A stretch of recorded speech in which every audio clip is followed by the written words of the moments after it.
नमस्कार दोस्तों, कैसे हैं आप सब? Welcome to success with Lokesh Bhati. दोस्तों, पिछली क्लासेस में हमने पार्ट्स ऑफ स्पीच में अपना पहला टॉपिक यानी नाउन उसको कंप्लीट कर लिया है। हालांकि उसमें हमें तकरीबन 5 या 6 क्लासेस लग गई, but being a very vast topic and the very fundamental to your preparation for English grammar, उसको टाइम देना लाजमी था। तो नाउन कंप्लीट हो चुका है दोस्तों हमारा। अब हमारा अगला इंपॉर्टेंट टॉपिक यानी कि second part of speech, pronoun, आज हमें स्टार्ट करना है दोस्तों। प्रोनाउन बेसिकली नाउन के बाद इम्पोर्टेंस में सेकंड रैंक होल्ड करता है। देखिए, वैसे तो ये गलत होगा कि हम जो 8 पार्ट्स ऑफ स्पीच है उनको कोई किसी भी तरह की कोई रैंकिंग या नंबरिंग दें। आठों के आठों अपनी जगह पर बेहद इम्पोर्टेंट है। और जब तक आपको इन सभी की अच्छी इन डेप्थ नॉलेज नहीं होगी, तो जैसा मैंने आपको स्टार्टिंग की वीडियोस में कहा था कि वो चारपाई जो है डगमगाती रहेगी, स्टेबल नहीं होगी। आपकी तैयारी की जो गाड़ी है वो कहीं ना कहीं दिक्कत में रहेगी। ठीक है, तो शुरू करते हैं आज की क्लास। और जो टॉपिक आज हमें कवर करना है दैट इज प्रोनाउन। ठीक है, आइए बात करते हैं सबसे पहले कि प्रोनाउन एक्चुअली क्या होती है, क्या है, क्यों है और किस लिए। ठीक है, यही 3-4 चीज़ें अगर आप हर टॉपिक के लिए एनालाइज करेंगे, सोचेंगे, तो उसके बाद में दोस्तों फिर वो टॉपिक कठिन नहीं रहेगा। इन चीज़ों को आप अपने अंदर एनालाइज करने की पावर डेवलप कीजिए कि कोई भी चीज़ जो आप पढ़ रहे हैं वो क्या होती है, क्यों है, और क्या आपका लिए उसका यूसेज क्या है, क्यों पढ़ रहे हैं आप उस चीज़ को, कहाँ कहाँ वो आपको मदद करेगी। ठीक है, तो शुरू करते हैं। नाउन सॉरी प्रोनाउन की जो डेफिनेशन है बड़ी छोटी सी, सिंपल सी, any word used instead of a noun, यानी कि एक ऐसा शब्द जो किसी नाउन की जगह पर इस्तेमाल किया जाता है उसे आप प्रोनाउन कहते हैं। ठीक है सर, ये तो बड़ी छोटी सी बात हुई और आप कह रहे थे अच्छा इंपॉर्टेंट टॉपिक है, तो इतनी क्यों इसके लिए इंपॉर्टेंस है? देखिए, नाउन अपने आप में एक बहुत इंपॉर्टेंट टॉपिक था। जितनी चीजें आपने नाउन के लिए सीखी, अब उसे एक तरफ रख दीजिए। अब सोचिए कि प्रोनाउन क्या है। प्रोनाउन एक ऐसा शब्द जो सेंटेंस में एक नाउन की जगह पर आएगा।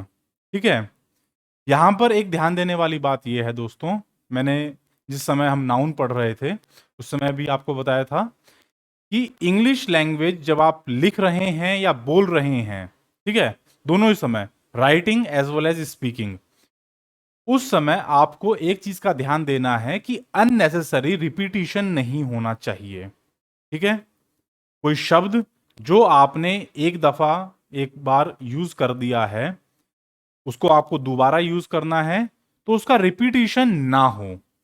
ठीक है, और उस रिपीटिशन को ही अवॉइड करने का हमारे पास एक अचूक हथियार है, प्रोनाउन। लेकिन प्रोनाउन केवल किसका रिपीटिशन रोकेगा? एक नाउन का।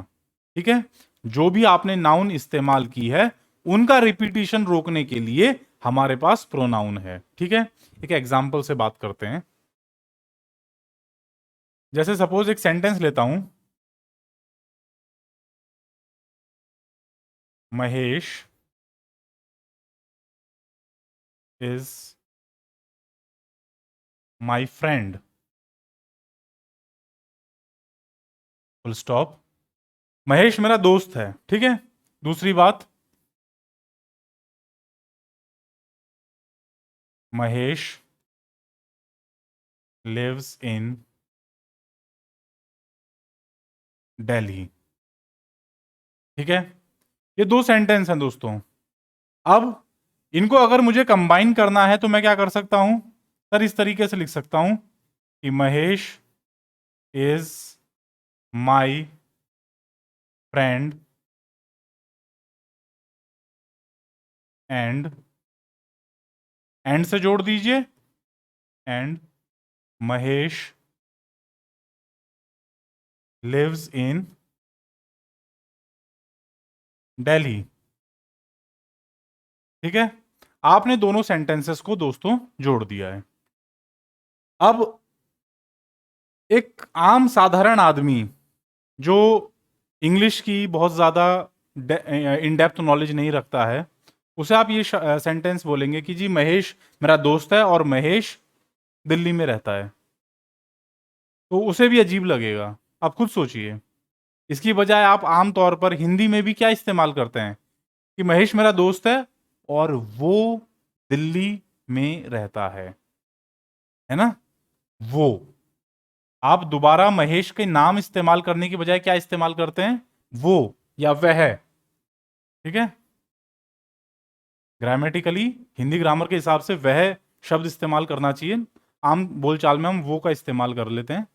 ठीक है, तो Mahesh is my friend and Mahesh lives in Delhi.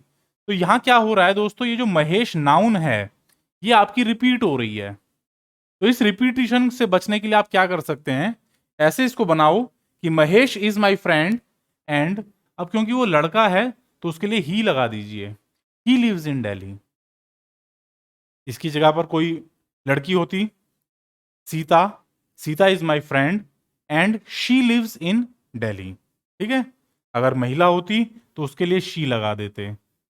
तो इस तरीके से किसी भी नाउन की जगह पर इस्तेमाल होने वाला शब्द क्या कहलाएगा, प्रोनाउन कहलाएगा।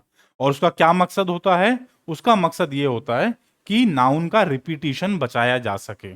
ठीक है, नाउन को बार बार सेंटेंसेस में हमको रिपीट ना करना पड़े।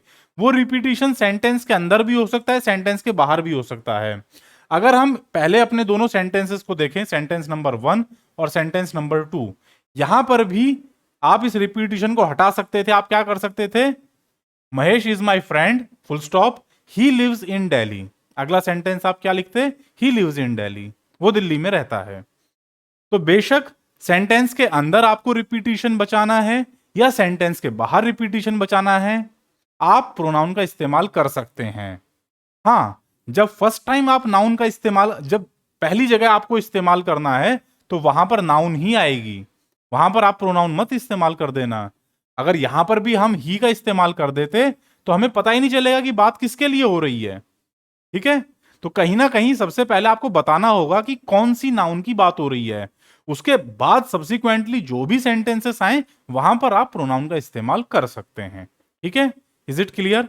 चलिए, तो ये था प्रोनाउन का बेसिक मकसद कि प्रोनाउन हम पढ़ते किस लिए, क्यों इस्तेमाल करते हैं। ठीक है, आइए आगे बढ़ते हैं। डेफिनेशन की बात हो गई। अब हमें समझना है कि प्रोनाउन कितनी तरह की होती हैं। जैसे नाउन के हमने क्लासिफिकेशंस पढ़े थे, 5 तरह की नाउन होती हैं। तो वैसे ही अब हमें पढ़ना है कि प्रोनाउन कितनी तरह की होती हैं।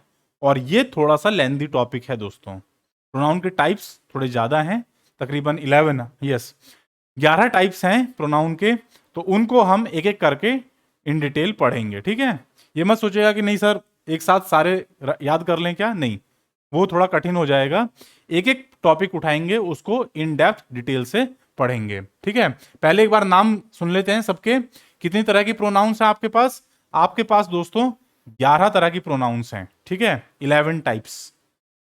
पहला पर्सनल प्रोनाउन, जो पहला है वही सबसे ज्यादा इंपॉर्टेंट है, मोस्ट इंपॉर्टेंट। ठीक है, इसका आपने अच्छी तरीके से समझ लिया तो ये मान लीजिए कि 50% job is done. Pronoun 50% cover हो जाएगी इस एक टाइप से ही।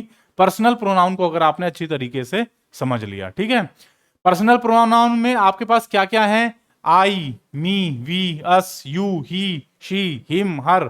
ठीक है, ये जितनी भी प्रोनाउंस हैं ये सब किस में आती हैं दोस्तों, पर्सनल प्रोनाउंस में। पर्सनल को हिंदी में आई थिंक व्यक्तिवाचक सर्वनाम भी कहा जाता है। पहली बात तो प्रोनाउन इज सर्वनाम, संज्ञा मतलब नाउन, सर्वनाम मतलब प्रोनाउन। ठीक है, और प्रोनाउन में भी जो पहला है पर्सनल प्रोनाउन, उसको हिंदी में कहा जाता है व्यक्तिवाचक या व्यक्ति सूचक सर्वनाम। ठीक है, जो व्यक्ति के बारे में बताए, पर्सनल। ठीक है, किसी की व्यक्तिगत जानकारी दे, तो इसलिए इसको हिंदी में कहा गया है व्यक्तिवाचक या व्यक्ति सूचक सर्वनाम। ठीक है, दूसरा है हमारे पास पजेसिव प्रोनाउंस। पजेसिव, इनके बारे में बात हमने नाउन के अंदर भी की थी, वहां मैंने बताया था कि डिटेल से प्रोनाउन के चैप्टर में हम चर्चा करेंगे। तो पजेसिव प्रोनाउंस कौन सी होती हैं, जो किसी व्यक्ति का किसी चीज के ऊपर अधिकार, मालिकाना हक दिखाती हैं। जैसे माइन, मेरा, अवर्स, हमारा, योर्स, तुम्हारा, हिज, उसका, लड़के के लिए, हर्स, उसका, लड़की के लिए देयर्स यानी उनका। ठीक है, क्लियर है? इनको एक एक करके डिटेल में पढ़ेंगे दोस्तों, चिंता मत कीजिएगा, अभी एक जस्ट बेयर रीडिंग कर रहे हैं कि हमें आगे कवर क्या क्या करना है। ठीक है, इसके बाद तीसरा है आपके लिए डेमोन्स्ट्रेटिव प्रोनाउंस। डेमोन्स्ट्रेटिव शब्द से अंदाजा लगाइए कि क्या पढ़ेंगे आप इसके बारे में। डेमोन्स्ट्रेटिव यानी कि जो किसी चीज के बारे में कुछ दर्शाए, प्रदर्शित करे, जैसे दिस, दैट, दीज, दोज, यह, वह, ये बहुत सारे हैं तो दीज, बहुत सारे उनके लिए कह रहे हो तो दोज। ठीक है, इस तरीके से। Next is distributive. डिस्ट्रीब्यूटिव ये किससे बना है? डिस्ट्रीब्यूशन शब्द से। और डिस्ट्रीब्यूशन का क्या मतलब होता है दोस्तों? बंटवारा, बांटना। ठीक है, कुछ लोगों के बीच में बांटना। तो डिस्ट्रीब्यूटिव प्रोनाउंस कौन सी होती हैं? जो किसी ना किसी चीज को बांटने का काम या आवंटन करने का काम दिखाती हैं, जैसे ईच हर एक, आइदर कोई भी एक, नाइदर कोई भी नहीं। ठीक है, ईच का मतलब होता है अगर हम कह दें कि each of the boys got a notebook, हर एक बच्चे को एक कॉपी मिली। ठीक है, तो बंटवारा दिखा दिया गया ना कि भाई हर एक को मिली है। Either, either of you come here, कि दोनों में से कोई एक आ जाओ। यहां भी आप क्या कर रहे हो? आवंटन करो, छांट रहे हो कि भाई कोई एक आ जाओ। नाइदर यानी दोनों में से कोई नहीं। ठीक है, तो इस तरह की जो प्रोनाउंस होती हैं उन्हें कहा जाता है डिस्ट्रीब्यूटिव प्रोनाउंस। ठीक है, next reciprocal pronoun. Reciprocal pronouns कौन सी हैं? जो ये बताएं जैसे ईच, अदर, वन अनदर। ठीक है, हर एक, अदर यानी कि कोई दूसरा, वन अनदर यानी कि एक दूसरे के लिए। These are called reciprocal pronouns, जो एक दूसरे से कोई रिलेशन बताएंगे। ठीक है, इसको भी हम डिटेल से कवर करेंगे आगे। Sixth one is again very important, reflexive pronouns. और ये आपने इसके बारे में छोटा सा एक मैसेज नाउन के चैप्टर में सुना था कि रिफ्लेक्सिव प्रोनाउंस कौन सी होती हैं? जो किसी आदमी की अपने द्वारा की गई क्रिया को शो करती हैं, जैसे माई सेल्फ। अगर आप ये कहें, जैसे स्कूल में सपोज मास्टर जी ने पूछा कि भाई ये काम किससे करवा के लाए हो? सर मैंने खुद किया है, माई सेल्फ। हमसे पूछा गया कि भाई ये काम किसने किया है? सर हमने खुद किया है, अवर सेल्फ। ठीक है, तो अवर सेल्फ जो है शब्द है वो गलत है, वो यूज नहीं करना, आपको अवर सेल्व्स यूज करना, क्योंकि आप बहुत सारे लोगों के लिए बात कर रहे हो। अवर सेल्व्स, लड़के के लिए, किसी लड़के के लिए कि भाई ये काम किसने किया? सर ये उसने किया है, हिमसेल्फ। लड़की ने हर सेल्फ। ठीक है, तो इस तरह की जो प्रोनाउंस हैं these are called reflexive pronouns, जो कोई आदमी अपने आप के द्वारा की गई क्रिया को दर्शाने के लिए करता है। Next is again very important, emphatic या एम्फेसाइजिंग प्रोनाउंस। एम्फेटिक या एम्फेसाइजिंग का जो काम है वो इसके नाम में ही छुपा हुआ है, एम्फेसाइज करने के लिए, जोर देने के लिए। ठीक है, जैसे I myself have come first, कि मैं खुद क्लास में फर्स्ट आया, अपने दम पर आया। ठीक है, तो इस तरह की जो प्रोनाउंस हैं इन्हें कहा जाता है emphatic, used to emphasize the subject. जिस व्यक्ति ने काम किया है, जिस व्यक्ति ने काम किया है उसके ऊपर जोर देने के लिए आप एम्फेटिक या एम्फेसाइजिंग प्रोनाउन का इस्तेमाल करते हैं। काफी कुछ इन दोनों का काम एक जैसा ही है, लेकिन ऑर्थोडॉक्स इंग्लिश ग्रामेरियंस ने इनको अलग अलग कैटेगरी में रखा है। जब इनके बारे में डिटेल से पढ़ेंगे तो जो बारीक सा डिफरेंस है वो आप समझ जाएंगे। ठीक है, अभी चिंता मत कीजिए इसके लिए। आइए आगे बढ़ते हैं। नेक्स्ट इज इनडेफिनिट प्रोनाउंस, जैसे एवरीबडी, समबडी। इनडेफिनिट से आपको एक चीज समझ में आ रही होगी, डेफिनिट शब्द आप जानते हैं, निश्चित। इनडेफिनिट यानी कि अनिश्चित, जो चीज कंफर्म नहीं है, जिसके बारे में पूरी जानकारी नहीं है। कुछ तो पता है लेकिन सारा कुछ नहीं पता है। ठीक है, जैसे everybody, somebody, nobody, anybody, everyone, someone, known, everyone. ठीक है, इस तरह की जो ये प्रोनाउंस होती हैं इन्हें कहा जाता है इनडेफिनिट प्रोनाउंस। ठीक है, कि इनके बारे में आपको कुछ तो पता चल रहा है कि भाई everyone return to his home, कि सारे लोग अपने घर चले गए। अब उसमें कौन कौन थे ये बातें पता नहीं है। ठीक है, लेकिन हाँ इतना है कि भाई सारे लोग चले गए हैं। इसी तरीके से nobody return to the school, कि कोई भी स्कूल नहीं आया, वापस नहीं लौटा। तो अब वो कौन कौन लोग थे ये पता नहीं है, लेकिन हाँ कि जी स्कूल कोई वापस नहीं आया है। तो इस तरह की जो प्रोनाउंस होती हैं ये कहां पर इस्तेमाल करी जाती हैं? जहां पर चीजें डेफिनेट नहीं है। अगर डेफिनेट है तो आप एक्चुअल सब्जेक्ट का ही इस्तेमाल कर देंगे। ठीक है, आइए इनसे आगे बढ़ते हैं। Relative pronouns. Relative pronouns grammar के हिसाब से बहुत इंपॉर्टेंट टॉपिक है दोस्तों, आगे आपको सब्जेक्ट वर्ब एग्रीमेंट में भी ये मदद करेगा और सेंटेंस का सिंटेक्स समझने के लिए बेहद जरूरी है। रिलेटिव प्रोनाउंस कौन कौन सी होती हैं? हु, हुम, हुज, विच एंड व्हाट। ये प्रोनाउन दरअसल दोस्तों, इनको शॉर्ट में आरपी भी कहा जाता है। ये क्या करती हैं? ये किसी नाउन के साथ में जुड़ करके उसके बारे में कुछ एक्स्ट्रा जानकारी देती हैं। ठीक है, एक छोटा सा फ्रेज अटैच हो जाता है नाउन के साथ में और उस नाउन के बारे में कुछ एक्स्ट्रा जानकारी देती हैं। जैसे Dinesh who is our class monitor is a nice boy. ठीक है, तो ये जो सेंटेंस है Dinesh is a nice boy, ये तो एक छोटा सा सेंटेंस है। अब आपने क्या किया कि दिनेश एक अच्छा लड़का है। इस सेंटेंस में आप कुछ एडिशनल जानकारी देना चाह रहे थे कि जी दिनेश जो है ना, वो अच्छा लड़का होने के साथ साथ में और क्या है, हमारी क्लास का मॉनिटर भी है। तो Dinesh comma who is our class monitor comma is a nice boy या इज ए गुड बॉय। तो ये जो सेंटेंस है who is a good boy, एक छोटा सा जो फ्रेज है, ये एक्चुअली सेंटेंस नहीं है, फ्रेज है। सेंटेंस तो पूरा बनेगा Dinesh who is our class monitor is a good boy. तो उसमें who is our class monitor ये क्या है? ये रिलेटिव प्रोनाउन है और ये हु, हुम, विच, व्हाट इस तरह के शब्दों से स्टार्ट होता है और मेन नाउन के लिए क्या करता है? जानकारी देता है और वर्क एज ए प्रोनाउन करता है। ठीक है, आई बात समझ में? चलिए आगे बात करते हैं इंटेरोगेटिव प्रोनाउंस की। अब जो प्रोनाउंस आपने रिलेटिव प्रोनाउंस में पढ़ी हैं वही इंटेरोगेटिव प्रोनाउंस भी कही जाती हैं। उनका यूज थोड़ा सा अलग हो जाता है कि वो वहां पर क्वेश्चन पूछने के लिए इस्तेमाल होती हैं कि हु डिड दिस जॉब। ठीक है, who is making a noise. तो इस तरह की जो प्रोनाउंस होती हैं इन्हें कहा जाता है interrogative.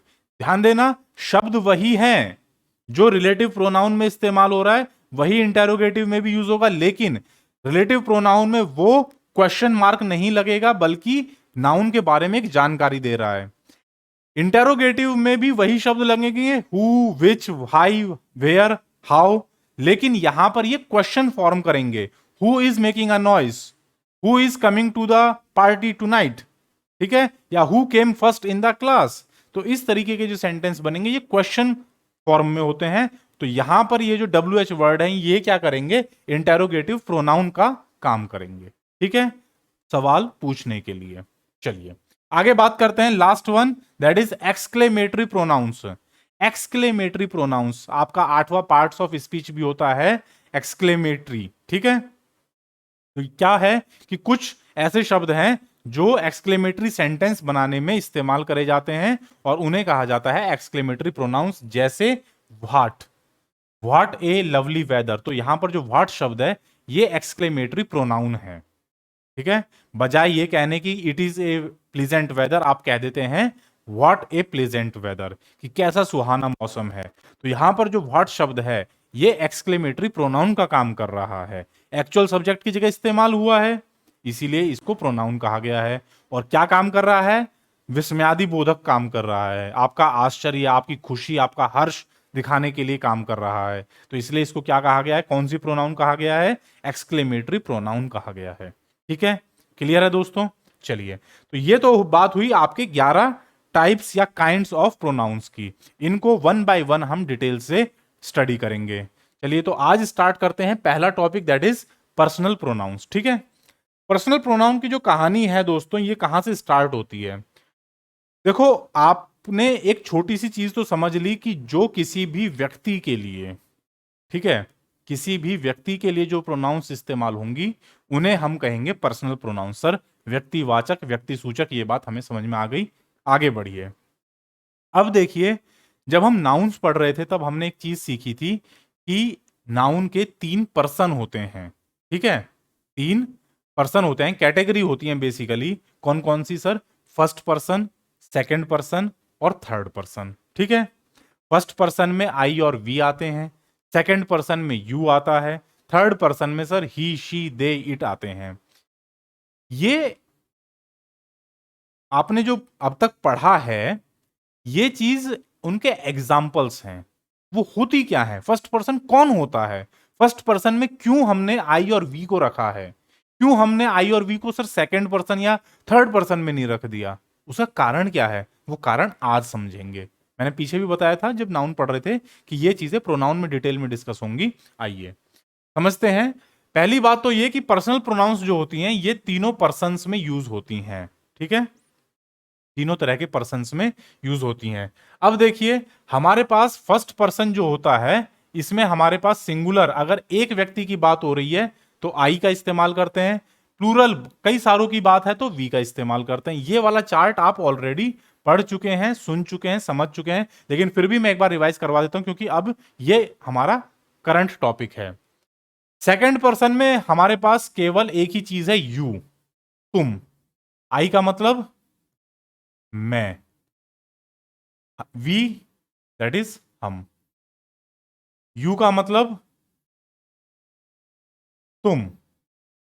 He she it they, ही आप जानते हैं एक लड़के के लिए, शी एक लड़की के लिए, इट निर्जीव चीजों के लिए, न्यूट्रल जेंडर।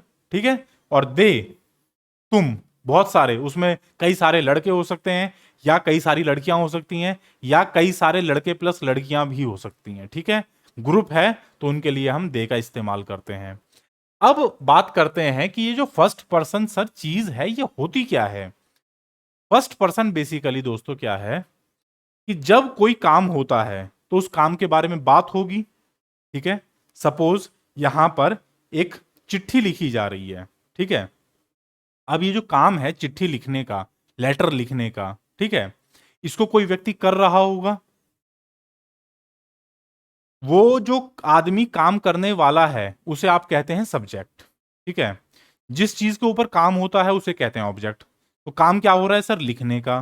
किसके ऊपर हो रहा है, चिट्ठी के ऊपर हो रहा है सर काम लिखने का। तो ऑब्जेक्ट क्या हो गई, लेटर।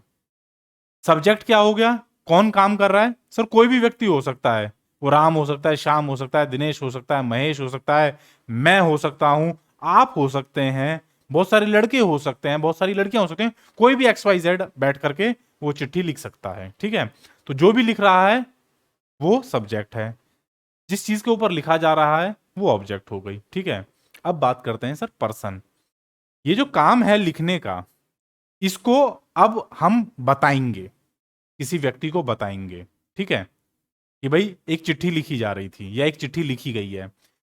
तो अगर जिस व्यक्ति ने ये काम किया है वो खुद ही इस काम को बताए तो फिर कहा जाएगा कि काम, ये जो बताने वाला है वो कौन है, फर्स्ट पर्सन है। जिस व्यक्ति ने काम किया है वही अगर खुद इस काम को बताएगा तो कहा जाएगा कि भाई ये फर्स्ट पर्सन वाला सब्जेक्ट है। चिट्ठी लिखी सपोज मैंने, तो मैं क्या बोलूंगा, मैंने एक चिट्ठी लिखी। मैं लिख रहा था और मैं ही बोल रहा हूं तो मैंने चिट्ठी लिखी। अब चिट्ठी तो मैंने लिखी, लेकिन सपोज एक दूसरा आदमी मेरे सामने बैठा है, वो इस बात को बोलना चाहता है तो क्या बोलेगा, तुमने एक चिट्ठी लिखी, यू। ठीक है, तो तुम जो है, जिस व्यक्ति ने काम नहीं किया है लेकिन वो बात कर रहा है मुझसे, तो उसको कहेंगे हम सेकंड पर्सन सब्जेक्ट। एक तो हो गया जो बात कह रहा है और उसी ने काम किया है तो फर्स्ट पर्सन है। दूसरा, उस आदमी ने काम नहीं किया है लेकिन उससे बात कही जा रही है तो वो होता है सेकंड पर्सन सब्जेक्ट। और तीसरा होता है कि जिसने काम किया भी नहीं लेकिन वो मौके पर मौजूद नहीं है, उसके बारे में बात हो रही है, तो that is third person subject. ठीक है, तो यही तीन क्लास हैं सब्जेक्ट्स के, कि फर्स्ट पर्सन सब्जेक्ट होता है, सेकंड पर्सन सब्जेक्ट होगा या थर्ड पर्सन। ठीक है, आइए इसके बारे में थोड़ा सा डिटेल से चर्चा करते हैं।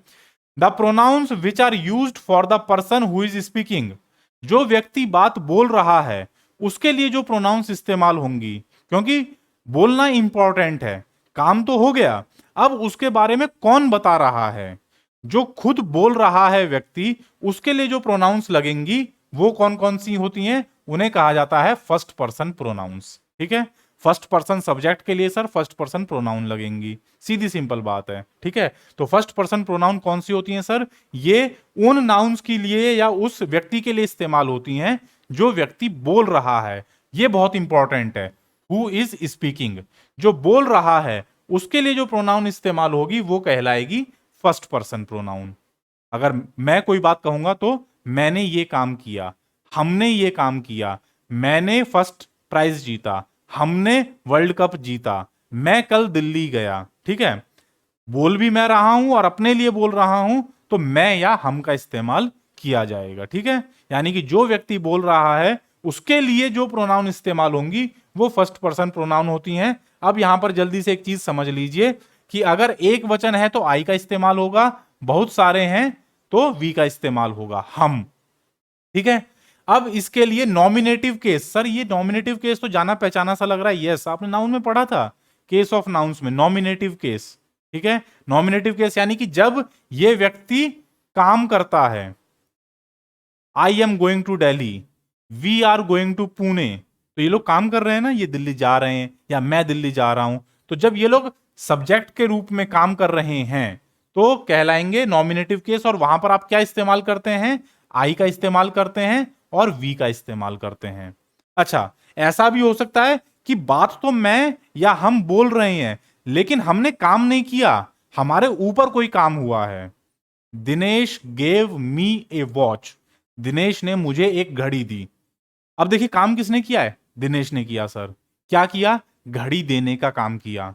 और किसके ऊपर हुआ है वो काम, मेरे ऊपर हुआ क्योंकि घड़ी तो मुझे मिली। तो यहां पर मैं क्या बन गया, ऑब्जेक्ट बन गया। तो ये कहलाता है ऑब्जेक्टिव केस, जब किसी चीज के ऊपर काम किया जाता है। अब आपके ऊपर अगर काम किया जा रहा है, सपोज मैं, तो वहां पर मैं आई का इस्तेमाल नहीं करूंगा, वहां पर मी का इस्तेमाल होगा। दिनेश ने मुझे घड़ी दी, तो मेरे ऊपर काम हुआ ना, तो वहां पर क्या कहलाएगा, ऑब्जेक्टिव केस। मास्टर जी ने मुझे एक थप्पड़ मारा, द टीचर स्लैप्ड मी, मुझे थप्पड़ मारा।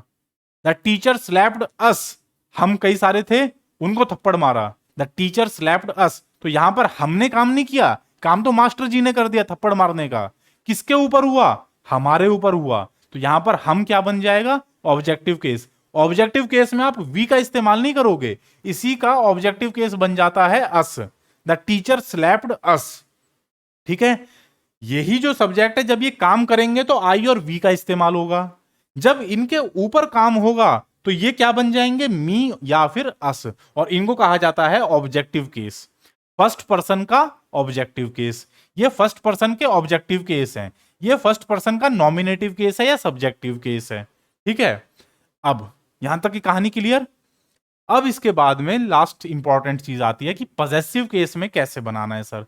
पॉजेसिव हम पढ़ चुके हैं, 2 क्लास लगाई थी दोस्तों हमने, इसमें बहुत इंपॉर्टेंट था ये, इसीलिए कि पॉजेसिव इज वेरी इंपॉर्टेंट। यानी कि जब आपको इनका मालिकाना हक दिखाना है, फर्स्ट पर्सन वाली जो चीजें हैं इनका मालिकाना हक दिखाना है, कि जब ये किसी चीज के ऊपर अधिकार रखते हैं, तब कौन सा इस्तेमाल करोगे, क्या आई लगाओगे या मी लगाओगे, नहीं, दोनों में से कोई नहीं लगेगा। अगर मुझे ये कहना है कि दिनेश ने मेरी घड़ी लौटा दी, Dinesh returned my watch, Dinesh ने मेरी घड़ी लौटाई, ठीक है। तो ये घड़ी किसकी है, मेरी है। तो यहां पर ये जो माई शब्द है ये क्या कहलाएगा, ये पॉजेसिव एडजेक्टिव है। क्यों, क्योंकि ये वॉच की खासियत बता रहा है, ये घड़ी कैसी है, ये मेरी घड़ी है, ठीक है। तो इस घड़ी के ऊपर पोजेशन दिखा रहा है ना मेरा, इसलिए जो माई शब्द है ये क्या है, POSS, पॉजेसिव एडजेक्टिव। सर हम पढ़ तो प्रोनाउन रहे हैं, आप एडजेक्टिव की कहानी क्यों सुना रहे हो, क्योंकि दोस्तों ये साथ साथ चलते हैं, इन दोनों के बीच में डिफरेंस समझ लेना बहुत जरूरी है। कि माई जो है ये किसी नाउन के साथ में उपयोग होगा, अकेला नहीं होगा। दिनेश रिटर्न माई, सर ये तो सेंटेंस पूरा नहीं हुआ, पता ही नहीं चला। मेरा क्या, मेरी घड़ी, मेरा कंप्यूटर, मेरा मोबाइल, मेरा घर, मेरी गाड़ी, ठीक है। तो माई जो शब्द है इसके साथ में कोई ना कोई आपको नाउन देनी पड़ेगी, ये तभी पूरा होगा। और ऐसा शब्द जो किसी नाउन के साथ में लगे, उसकी विशेषता बताए, उसे आप बचपन से पढ़ते आ रहे हैं, दैट इज कॉल्ड एडजेक्टिव, उसे विशेषण कहते हैं। तो ये वाला कौन सी कैटेगरी का विशेषण है, पॉजेसिव एडजेक्टिव है, ठीक है। सर अब आगे बढ़िए, ये पॉजेसिव प्रोनाउन क्या लिखा हुआ है, हाँ सुनिए।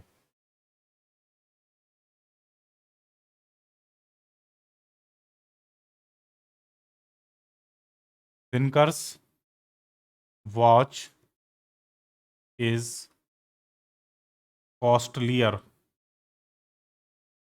than my watch.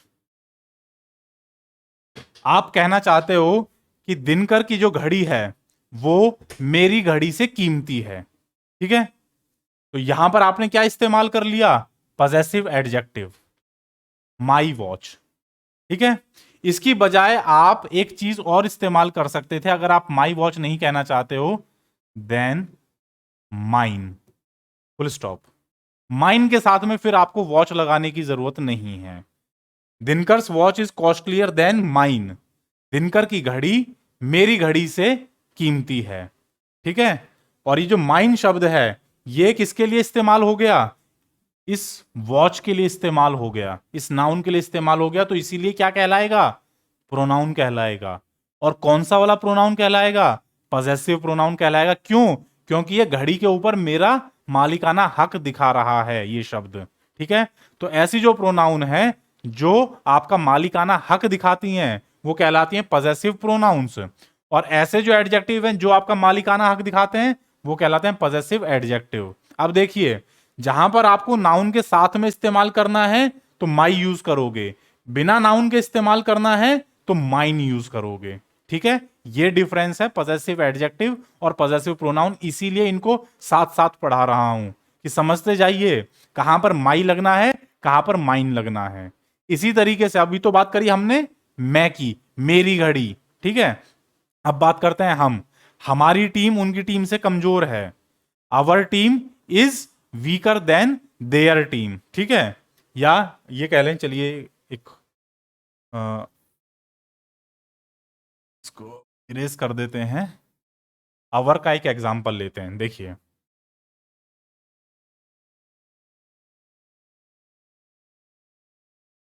English team यानी कि इंग्लैंड के देश की टीम, ये भी पढ़ा था ना हमने नाउन में कि आप यहां पर इंग्लैंड टीम नहीं कहोगे, इंग्लिश टीम कहोगे, ठीक है।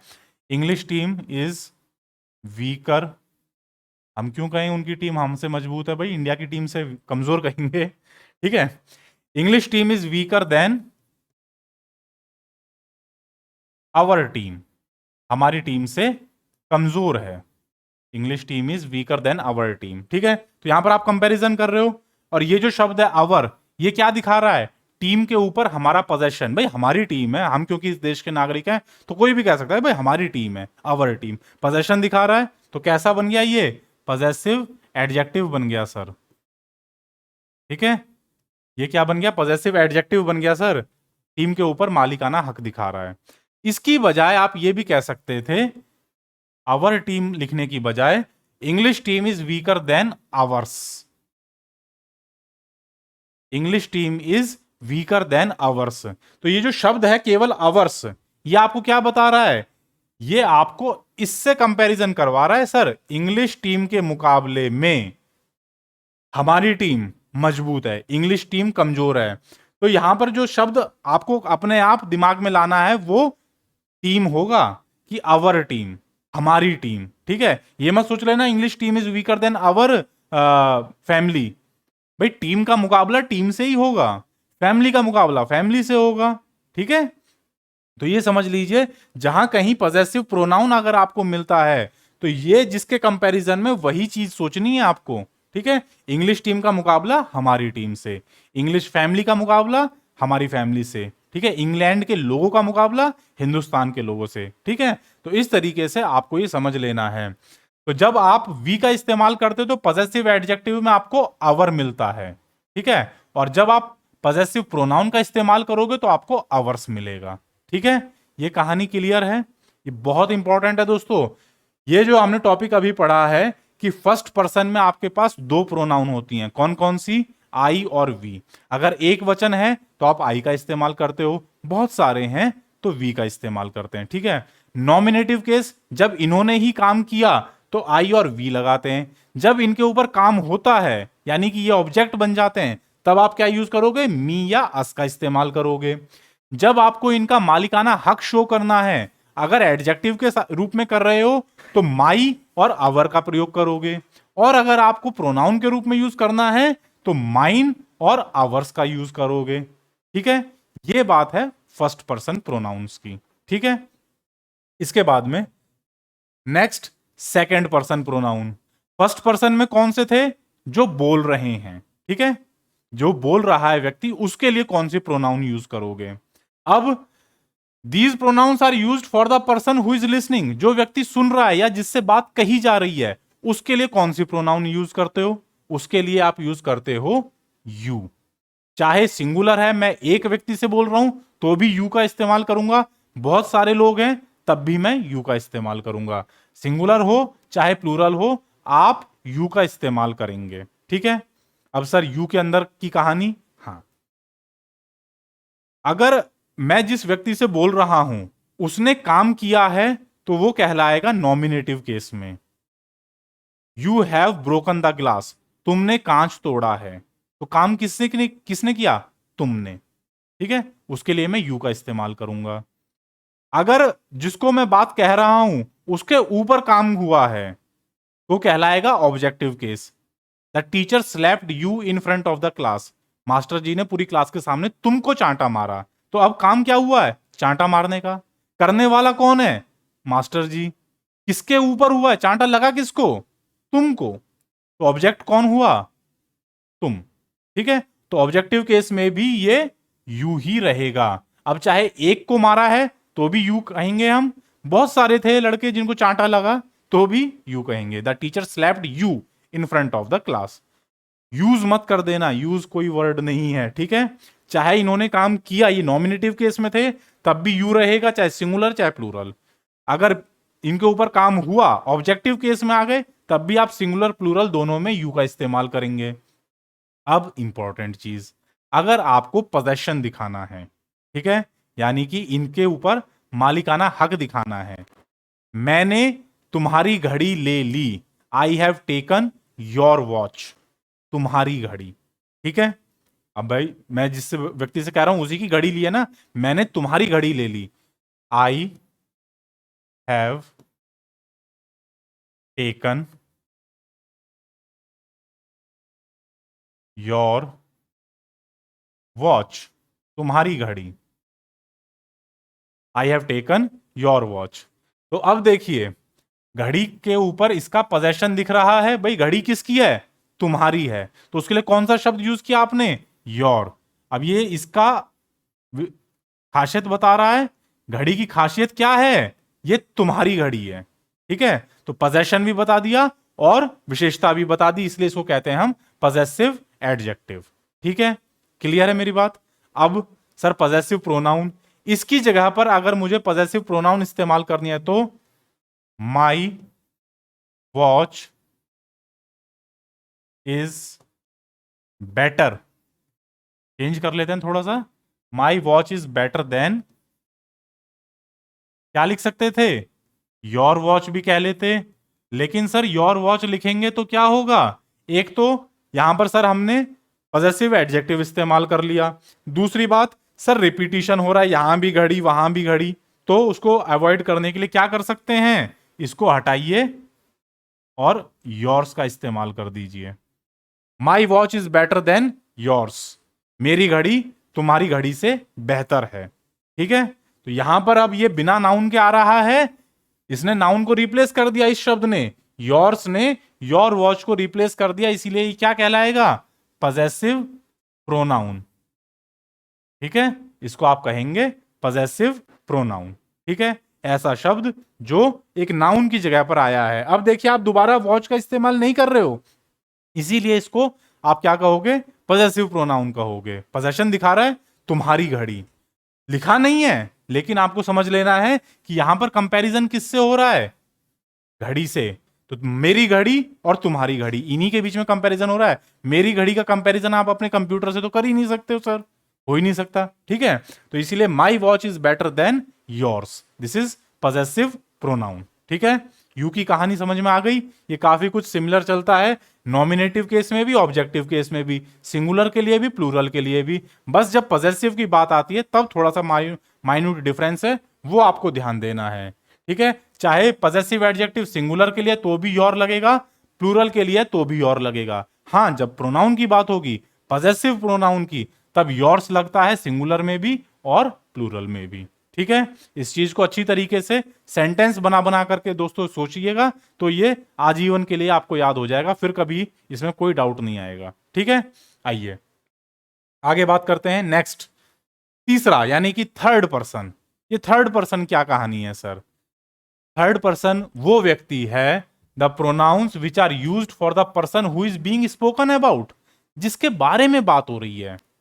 बोलने वाला फर्स्ट पर्सन, सुनने वाला सेकंड पर्सन। मैं बोल रहा हूं, किससे बोल रहा हूं? उससे बोल रहा हूं, तुमसे बोल रहा हूं, तो वो सेकंड पर्सन हो गया। और जिसके बारे में बात हो रही है वो कौन है? वो थर्ड पर्सन है सर, वो थर्ड पर्सन है। वो एक लड़का हो सकता है तो ही, एक लड़की हो सकती है शी, बहुत सारे लड़के लड़कियां मिक्स्ड सब कुछ हो तो दे, और कोई निर्जीव चीज हो तो इट।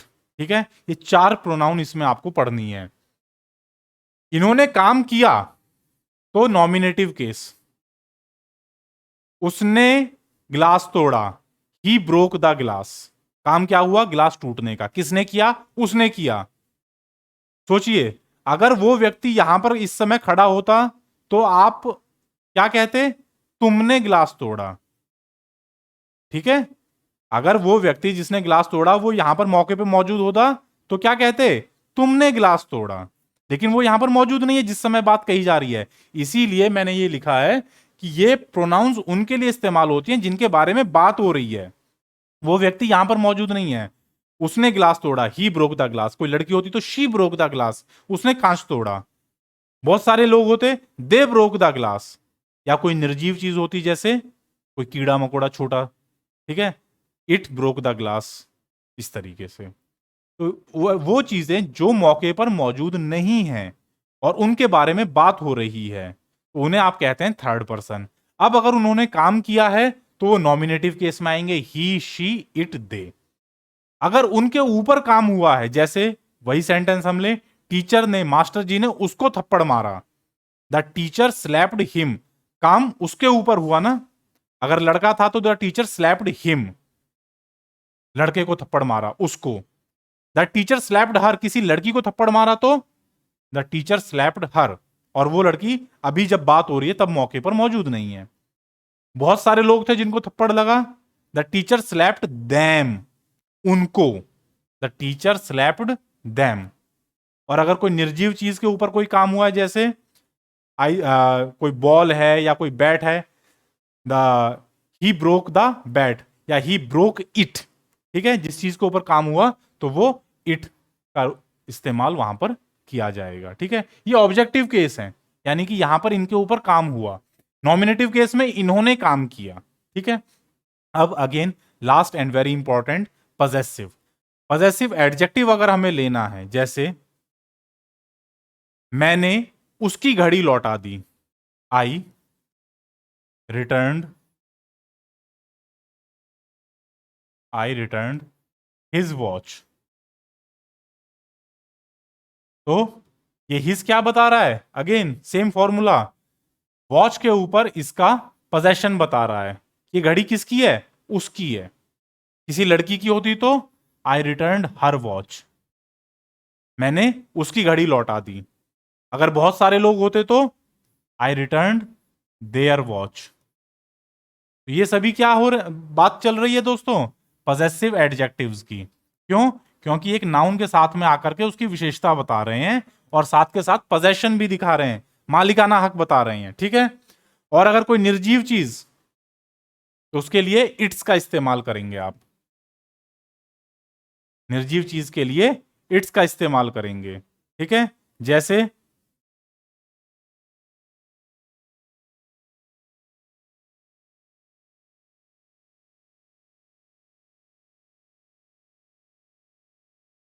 एक सेंटेंस लेते हैं, आई हैड ए बेड। मेरे पास एक बेड था और बाद में मैंने उसका कोई पैर तोड़ दिया, कोई टांग तोड़ दी बेड की। I had a bed, I broke it's legs. ठीक है, तो निर्जीव चीज है, उसके ऊपर काम हुआ है। ठीक है, अब देखिए, या सॉरी यहां पर उसके ऊपर काम नहीं हुआ है, उसकी टांग, उसका पैर, निर्जीव चीज का, बेड, बेड का एक पैर, तो इसीलिए आपने उसके लिए क्या यूज किया है? इट्स। ठीक है, तो यहां पर ये क्या है? पजेसिव एडजेक्टिव है। अब अगर सपोज सर यहां पर हमें पजेसिव प्रोनाउन इस्तेमाल करना होता तो क्या करते? पजेसिव प्रोनाउन आप इस तरीके से करते, सुनिए ध्यान से।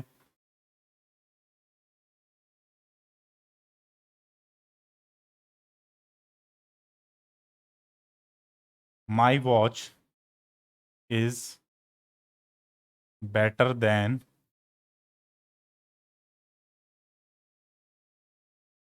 अगर मैं कहूं उसकी घड़ी से कंपैरिजन चल रहा है, my watch is better than his watch, तो हिज तो सर पजेसिव एडजेक्टिव हो गया, मुझे बात करनी है पजेसिव प्रोनाउन की। My watch is better than his, ठीक है। यहां पर दोस्तों लड़के के लिए पजेसिव एडजेक्टिव और पजेसिव प्रोनाउन दोनों सेम है, हिज।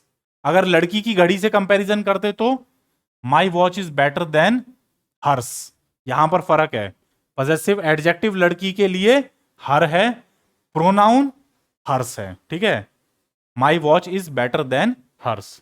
अगर बहुत सारे लोग हैं उनकी घड़ी से कंपैरिजन करना है तो my watch is better than theirs, ठीक है।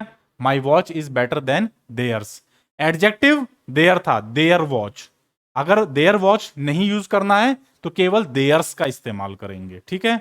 और अगर कोई निर्जीव चीज, सर निर्जीव चीज के लिए पजेसिव प्रोनाउन नहीं है, निर्जीव चीज के लिए आप पजेसिव प्रोनाउन नहीं इस्तेमाल करते हैं, इस बात को ध्यान रख लेना। और ये अक्सर यही पॉइंट आपको एग्जाम में स्पॉटिंग द एरर में कई बार पूछ लिया जाता है, ठीक है।